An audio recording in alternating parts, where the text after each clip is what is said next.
Invitational Series continues from Mexico City. Estadio Azteca plays host to the Niners and Cardinals in the Mexican capital. With thunderstorms looming, fingers are crossed that the clouds stay away.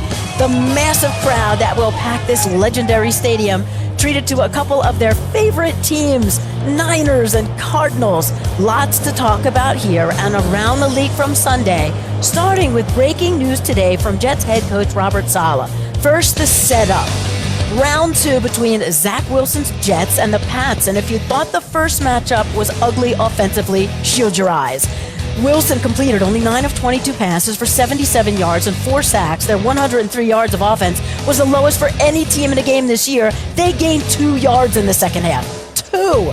Just when you thought you'd be subjected to more of this in overtime, on the 17th punt of the game with 5 seconds left, the Patriots rookie takes it in for the winning TD, but it was ugly in the postgame. Yeah, it was dog. If this, though, continues, Robert, I mean, if Zach continues to struggle, do you have to go to Mike? No, that's the furthest thing on my mind. I've told you guys before, Zach's our quarterback, and we've got to find ways to help him get better. As an offense, though, I mean, when you guys are only able to score 3 points, the defense only lets up 3 points. I mean, do you feel like you let the defense down? No. It's not okay. You know what I mean, straight up, it's not okay. We had how many total yards we had? 100, a little over 100. Yeah, that's not gonna fly. So, we got the dudes. It's time. It's time to be consistent. It's time to start winning the games we should win. It's time to do all that. Well, that was yesterday, and after an opportunity to sleep on it, Robert Saleh walking back his comments today. Here he is just a short time ago. I've just been dealing with so many different things right now. I'm going to get to the tape and just evaluate everything, and I'll leave it at that. We're keeping everything on the table over the next couple of days. So you're not committing to Zach as your starter for Sunday? Not right now, not until I'm done evaluating everything. Steve, this young quarterback, what's the first mistake he made? What's the last mistake he made? Was in front of the cameras at the post game. When you lose and you're the quarterback, regardless, doesn't matter what the situation is, you gather teammates. Yep. You're accountable, no mitigation. You don't kind of tough it out.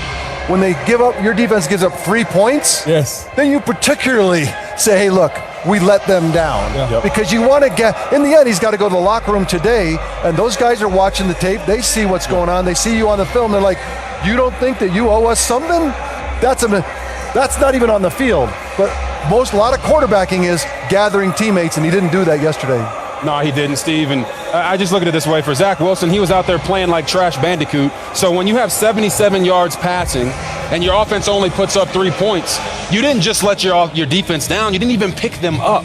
So for him to go out there and say no, it wasn't just the no. It was the way he said no, that his teammates are not going to be like, yeah, this is a guy that's taking accountability for the actions of what he's doing out there on the football field. And it overshadows everything that he's done this year. I know people say winning's not a quarterback stat, but he's 5-2 as a starter. But when you have outings like that and you have negative 22 passing yards in the second half, everybody's going to jump on the bandwagon of crushing you, and you didn't help yourself. You gave him the shovel booger to bury him by saying no in that postgame and not taking accountability. You know, you mentioned one word, accountability. Let's understand who this young man is before we ask him to accept accountability. He's a young man who grew up with a lot of money. I don't think he's ever had to accept accountability. And so now on the biggest stage, we want this quarterback to accept accountability. That doesn't resonate at all. He's a tough-minded kid. He's come through. I mean, everyone's never had to challenge. I mean, he hasn't had to accept the accountability, and so now on the biggest stage, we want this kid to be an adult in front of grown men and accept accountability. It may not feel good, but what I know about it, he let him down yesterday. That's for sure. He let him down yesterday, and so I think you have. If you're Robert Saleh, you have to go to him and say, "Hey, listen, I don't know how you are used to doing things, how you grew up, but when you're professional and you go out and perform the way you did, you have to accept accountability. That's the only way that the men in the locker room are going to accept you. It's the quarterback's fundamental job. Yes, is to bring the team forward, and if he can't do that, that's fundamental to the job. Yeah. So we stipulate to that. How many guys have gone to their death up in New England with Bill Belichick, young quarterbacks? Agreed. This is not completely unusual, but how you do it matters. And to your point, you guys are responding viscerally because as players, you know how you would respond to that. If I were in that locker room. And that does not work. And so he needs to go clean that up and fix it and 100%. Figure out a way to gather his teammates or he won't have a job. That's it. I agree, Steve. I agree. And the problem was, it wasn't just yesterday. See, if this was in a vacuum where he played bad yesterday, we could be like, you know what, he had a bad day. He's been playing bad to average all year long. Yeah, so this is not a But I would say this. deal. I would say this. He was playing more wide open and making a lot of mistakes. So they said to him, hey, look, we have a great defense. We're in the hunt. You stop making those mistakes. We're going to just calm your game down, tighten it up. He looked like a guy yesterday who was kind of straitjacketed. Yep. And I think that's a defensive-minded head coach telling him, I got a great defense. Don't screw it up to a young player. So a lot of this going on here, they can get worked out. What they can't get worked out is a quarterback not taking accountability. So that's the fundamental. And as guys who are quarterbacks, no matter what happens, it always falls on you. No matter what. Always. And he didn't do that there. To your point before, Booger pointed out in the 2 losses to the Jets, the defense gave up 1 touchdown. One in 2 games. And they lost both games, which is incredible. And so when Robert Saleh steps to the podium today with the New York media and says, I'm not committing to Zach Wilson, he's making the change. Because you can't open it up like that. You can't open Pandora's box and then bring it back. I will say this. Defensive-minded head coaches are not necessarily ready to make these quarterbacks. They don't know. What exactly does that? Because when you're thinking about defense, you don't the position of quarterback. You haven't been around your whole life. Like defense, I'm an offensive-minded head coach. I don't understand defensive linemen. I don't understand corners. What I'm saying is quarterback, because of the nature of the job in the NFL, is like it is the big job. When you're a defensive-minded head coach, that's not your expertise. Yet it's the most important thing to do, and that's why I wonder. Go ahead, Rob. I'm with you. I'm with you. I agree with everything that you're saying, Steve. The thing for me is we're letting Robert Saleh off the hook here. He came after the game and said, it's the farthest thing from my mind that Zach Wilson will be benched. And then he comes in today. It doesn't matter, guys. Come on. To what Steve is saying, as a head coach of a football team, you got a rookie wide receiver going to the media after the game and trashing not only his teammates, but also the offensive coordinator and subliminally taking shots at his quarterback. You want to talk about a leadership? Zach Wilson is dead wrong for what he said after the game. But it seems to me like they don't have the proper structure in that building to handle something like this. We're talking about the Jets like they're 2-8. They are 6-4 right now. This is a 6-4 football team. I would push back on that. To your point about the proper leadership, they are 6-4, and if they had better quarterback play, the record would be better than that. To your point, Robert Saleh after the game, most coaches want to do what? They want to watch the tape. So I truly understand a coach saying, you know what? Right now, he's my quarterback. Okay, I'm going to go back and evaluate the tape. But once I see the tape, then I can come back out and make more grandiose statements. So I have no problem. I got a big problem with it. What year is this for Zach Wilson? This is number 2. It's year 2. He's played 20 games. Hold on, if you're a head coach, allow your guy to go out there and go through some struggles.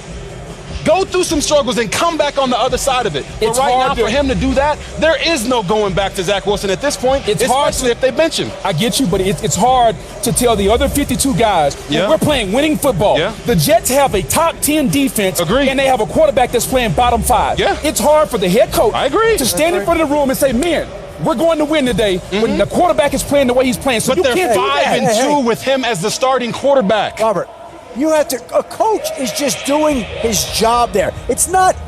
Adam, quit trying to defend him. Don't defend that. It's just coming from a defensive-minded place. It's okay.